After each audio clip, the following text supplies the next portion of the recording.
This episode made possible by Nutrina, leaders in equine nutrition and education. Papillon Ranch, home of the world and national champion Zippo's Legend PR. The Appaloosa Horse Club 2006 Trail Rides. Dean's Ranch, home of Made Magic, national champion sire. And by the Appaloosa Horse Club Endurance Ride Championship.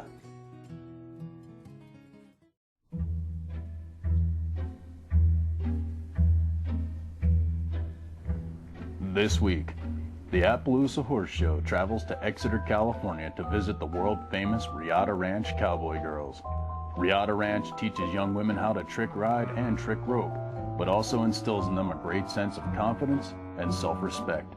Join us as we explore how the Riata Ranch Cowboy Girls not only learn lessons on the back of a horse, but also life lessons that will shape and guide them for the rest of their lives.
Like a lot of young girls, I loved horses. So I begged my parents to let me start riding at Riata Ranch.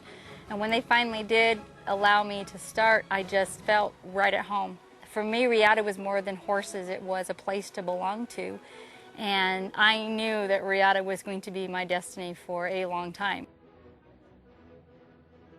I've been involved with Riata Ranch for 2 years now. And what I think is special about the ranch is that the horses are only a part of the program. We don't even really concentrate on. This is actually the first time we've ridden in a while. We don't concentrate on the horses. It's about raking, and raking here there's honor in that work, and we learned so much about life. We have to learn how to save our money on trips. We have to learn how to walk, talk, and sit like a lady in front of audiences, and everything that we learn here at the ranch, we have to apply it at home as well. Jennifer is actually a second mom to me.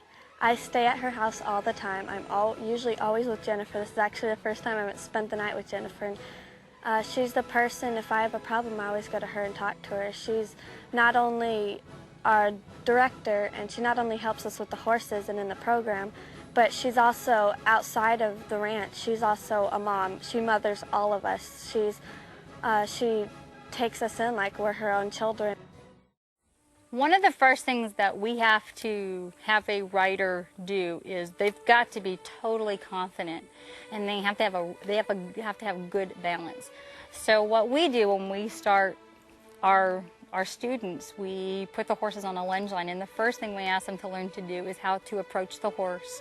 And as you can see, they move down the lunge line. They approach the horse a certain way. They go right for the horse's shoulder. If you go too far ahead, you'll turn them back. If you go too far behind, you'll chase them. So there's an exact center point that you are approaching.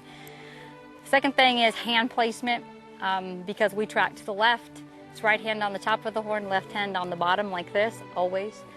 And then we need our students to learn the motion of a horse, walking, trotting, and loping, at least the movement of their front legs. And what we try to get the girls to do is move their legs with the horse's legs. And by that, you're doing two things. One, you're teaching them to feel the horse, and number two, they're learning how a horse moves, the notation of a horse.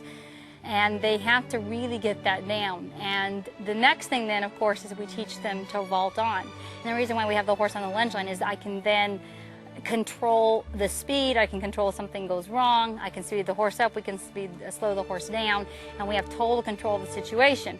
Once a rider then is able to vault, and what we're looking for there is to teach lift. And lift is basically getting your hips up above the horse and learning how to do that, and that's a real process.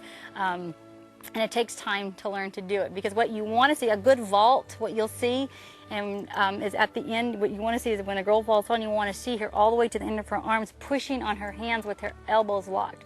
That's when you'll see a lot of lift on a horse, and so that's why we work on that. And so this morning when we were training, that is really, we were just kind of going over that, and as you can see, we have some girls that know it very well and some are just learning it. So it is, and it's something, it's a tool that you can use to train horses when you first start them, and it's just a training tool. It's like going into the workout room and just lifting weights just to stay in top shape, and that's another reason why we teach that. And of course then the next step from there would be to teach the girls to do the different skills on the lunge line until they're confident enough to do them out in the arena. And I always say a confident rider makes a confident horse, and so we have to build the confidence of the rider in order to make sure that the horse is confident as well. Many times that's why you put a younger rider on an older horse, because the horse has more experience, a little more wisdom, and will carry the young rider. In order for us to maintain that, then again, I tell you, we just have to build the confidence of the rider. The other thing is the balance, and that's why we have them put their arms back. And as you can see, you know, novice riders always want to lean forward because they want to go to their hands. And so what we try and get them to do is to reach backwards and touch the horse from behind, because then what that does, that plants their tailbone right down into that seat, and that's where your balance is. Those are just things that we work on constantly. You know, I don't think you're ever good enough. I mean, it's just something you always work at. It's like a golf swing. You just constantly work on your golf swing. So you constantly work on your balance and your confidence, and it's something that you can do all your life.